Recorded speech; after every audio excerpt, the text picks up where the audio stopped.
Hello and welcome back to episode 3 of Troy Talks Life. Troy Talks Life is going to be a weekly podcast with the goal of helping you find your inner truth and how to live a happy, fulfilling life as I pass some of the inner truths that I've discovered in my short journey of self-discovery to now. Today's episode is called Manifesting Your Dreams. Let's live it.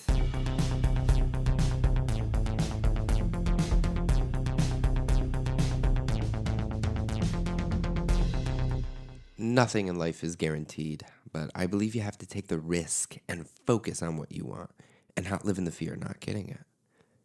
Now, no one is going to go door to door knocking, and when you open, say, "Hello, sir, I'm fixing everyone's problems today. What can I do for you?"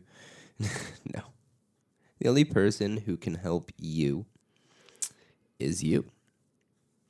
My point here is that desire without action is just failed opportunity. The book The Secret, the theme was this pseudo-scientific law of attraction where if you focus and envision the thing you want, the universe will collude with you and make it happen.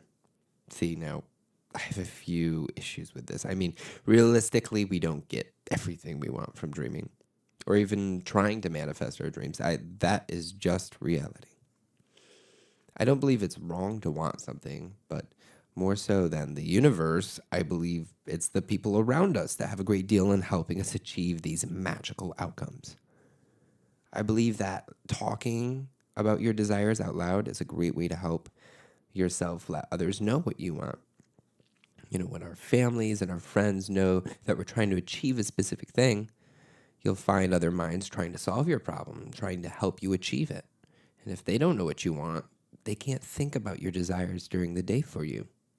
Besides this, you're putting this social pressure on yourself to never stop achieving your goal, or you're going to risk looking like a flop to all of them. I know how this feels because as of this final week in September, it will be my 1-year anniversary living in New York City after my summer graduating from college. So it was May 2016. I'm going to bring you back. I was taking some acting classes and theater classes in hopes of being accepted in this big summer stock theater where I lived called the Williamstown Theater Festival. I tell the theater professor at my college that I wanted to go, and she said that I wasn't qualified, that her students take 4 years, and I still don't get it. You know, they can't get in, so you won't. And I set off to the library reading plays, calling friends for headshots, help with my resume. I mean, it was a very blank resume. This professor told me I couldn't do it, and my desire was stronger than her opinion.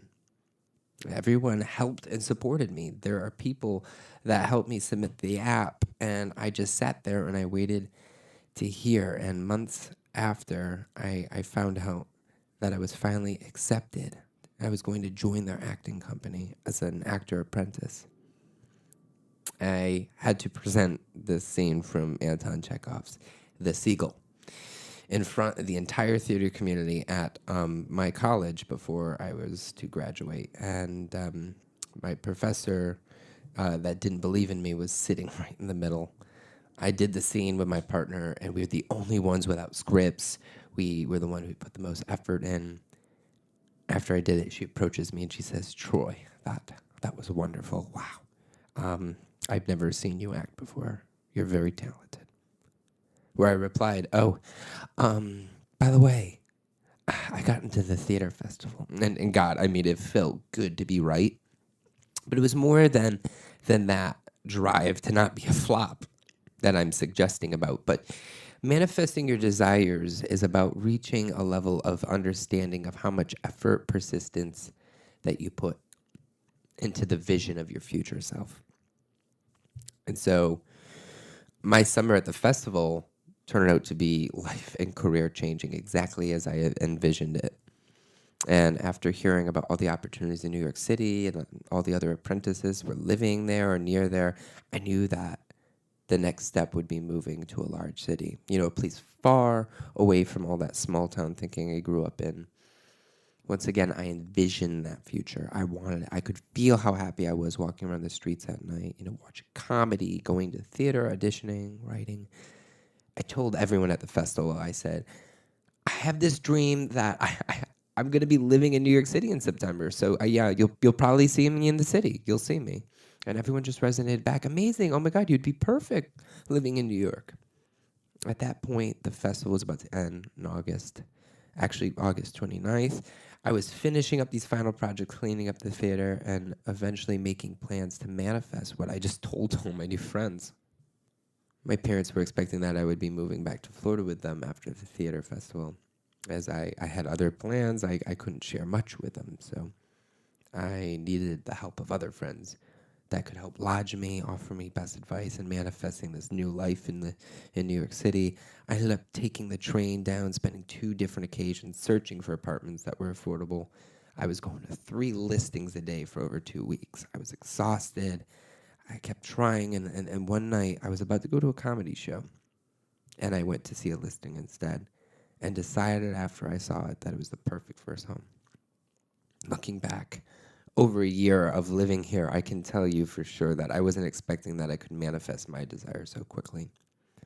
From wanting to get into acting and the performing arts to getting into the festival to wanting to live in a big creative city and then doing so a month after leaving that festival. I know that the universe seems like it's working with you, but it's because you're choosing to work with the universe and you're projecting your desires on its blank canvas so you can then color in your desire into reality. I will say it again. It's about the people around you.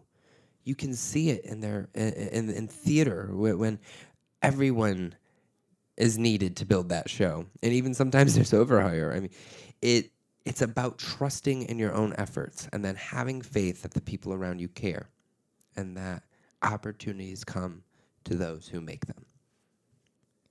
I encourage you to talk about your desires, write them down, tell others. Close your eyes and imagine you are living the reality of them, and then do the research. Make a plan to achieve it because it's not impossible to have what you want, but desire without action is just failed opportunity. Next week's episode will be on luck and opportunity and how being lucky is not the same thing as having the grit and taking an opportunity when it shows. So for now, stay tuned to soundcloud.com/Troy Talks, my YouTube channel, or check me out at troysegala.com. Thanks.